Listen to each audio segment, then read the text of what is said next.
Hey there team, welcome back to the channel. Welcome to my overview of crime boss Rockay City. I suppose specifically the Steam launch. I can't see how it's really different from Epic, but it's finally made its way across over on Steam. For those not across it, I do overviews, which is where I have a look at the first 2 hours of a game. That's the Steam refund window. Steam reckons you can make up your mind about whether you want to keep a game or not in that time. I tend to agree and would say 20 hours in, you're probably not going to change your mind from how you felt 2 hours in. So it's a short punchy video, keep around 10 minutes, give you the broad info, and then you can make up your own mind. So I have a little bit of history with this. I think there was a free weekend for it on Epic back in the day, and I checked it out and just did a cursory sort of overview on that, and I enjoyed it. It was one of those releases that had quite a bit of hubbub around it, fairly negative generally speaking. And despite that, I enjoyed myself. I think it is aged much better, and this is helped in part by Payday 3's abysmal launch in the public eye. And honestly, after spending my 2 hours with this, I had an absolute blast. I really enjoyed it. It's campy and schlocky and just really daggy in some places, and I love it. I'm a daggy old dude anyway, right? This game is aimed directly at me. Can be for the wrong reasons, right? Half the voice actors seem to have phoned it in. They've got a lot of past their heyday, no offense or anything like that, but they're not exactly current superstars. And they've got their likeness in there in a sort of high-end double A production kind of way. Picking Madston was a bit of a masterstroke. He's got these weird, expressive eyebrows. It must have been an absolute treat to animate that. But Chuck Norris especially is like, I don't want to be here. And in a way, it kind of makes it even more charming and unique.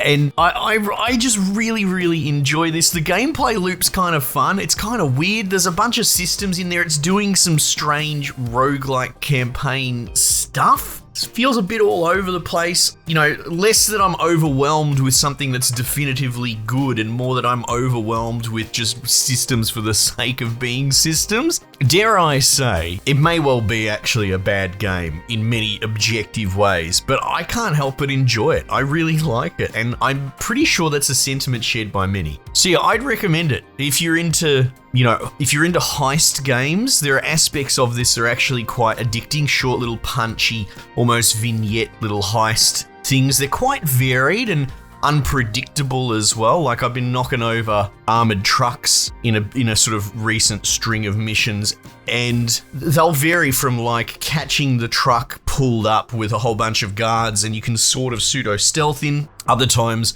it's right on an impact, off screen, save the budget, I guess, where you smashed into it and it's a smash and grab, throw the saw on the door and the gunfight starts straight away. So there's a bit of variance. I never really got into Payday 2 back in the day. I understand it's a cultural touchstone for a lot of gamers. So like the heist genre, I understand what's so good about it, but I'm not really someone who really played a lot of that stuff. I did cover Payday 3 at release, and that wasn't very good as someone from the outside coming in. So yeah, this is good. It's very much single player focus, where I would argue, if you're going to do comparisons, Payday, probably a lot of value came from co-op with the boys. There is a multiplayer mode to this. I checked it out and it's there. It works, I guess, but just given the nature of this game's not that popular, or like, I don't know how you're going to go matchmaking with it 12 hours a day or something like that. It's more that if you have a bunch of boys that all share an interest and you all pick this up, you can probably play a few missions together as well. But the real draw is the sort of campaign roguelike thing, which essentially has you in this Rockay City. The king is dead. Literally the king, the dude, the top crime dude that was keeping it all sort of united together gets mysteriously destroyed, and then it turns into a territory grab between like 5 gangs, and you're muscling in as well. As old mate I was going to say Troy Baker, as Travis Baker. And so you have sort of light management back at base. You're kind of rogue-liking, but a run will probably take you an hour and a half, 2 hours. So it does ramp. It ramps fairly fast compared to, say, other single-player experiences, but it's a little bit more longer form if you were to compare it to roguelikes, which, on a personal note, I think that's great. I'd love to see more of that. there's a pivot that the AAA industry could attempt to pull because they're kind of under very heavy fire and scrutiny by the common man, by you and me. It's becoming less and less justifiable to charge $1 billion for a couple of hours, mediocre story in this arms race for graphical fidelity. And I really think there is an answer in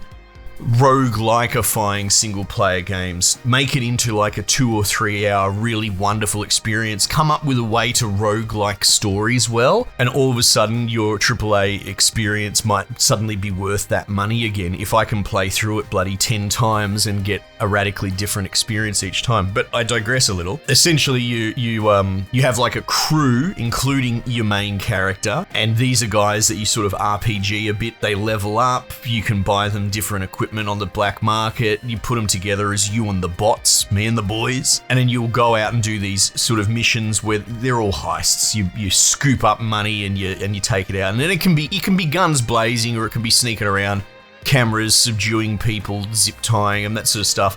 It's deep enough and there's cool mechanics.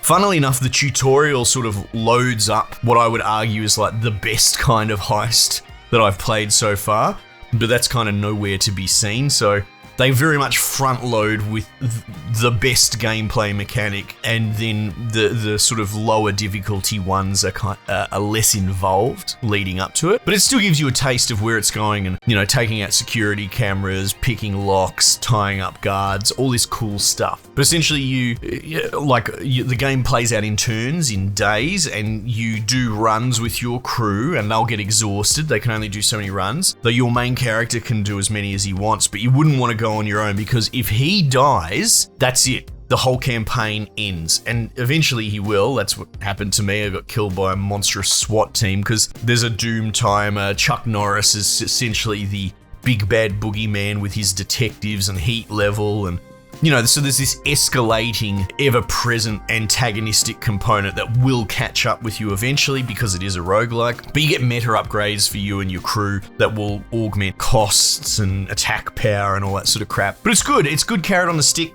That's one of the main loops, is doing those heist runs and earning bank. Then you have to pay wages and all that, but you also do like territory grabs, which is another sort of mini gameplay mode which I really like. You send a whole bunch of your foot troopers up against a whole bunch of theirs, and it's just like a team deathmatch with tickets. So I tried sending like 30 dudes up against their 10, and the game didn't really care that much. Like, you can only have so many guys in the arena at once. They'll just keep spawning in, and you will just be one of these random dickhead gangbanger blokes. So you might end up with a shitty pistol and a bloody brick to throw at people, or you might have like a shotgun, and the shotguns are particularly sexy in this game. Just running around like an absolute bloody movie star, blowing heads off. And you've got a tiny health bar, and it doesn't take much for you to get one tapped, and then all that's escalating. The enemy types are starting to build up over time. Then you have to start fighting captains on the other team, and actually towards the end, because I've only really gone through one run plus, towards the end it started really pushing back. Like, I thought I had a firm grasp on the difficulty, but it got to a point where like they'll send 15, I'll send 25. And I might be the last man standing. So I would say that curve is there. In the early going, you might think you've got a grasp of it and like, oh yeah, this is easy, but no, it ramps. So yeah, it's odd. It's unusual. It's shooting its shot, doing its own thing, and I think it should be praised for that at least. It's definitely got its vision, its direction. Like I said, a lot of phoned in average voice acting and some of the worst lines ever. But the unintentionally bad parts of it, and I say it with love, they kind of make it better. Like, I don't know how else to describe it.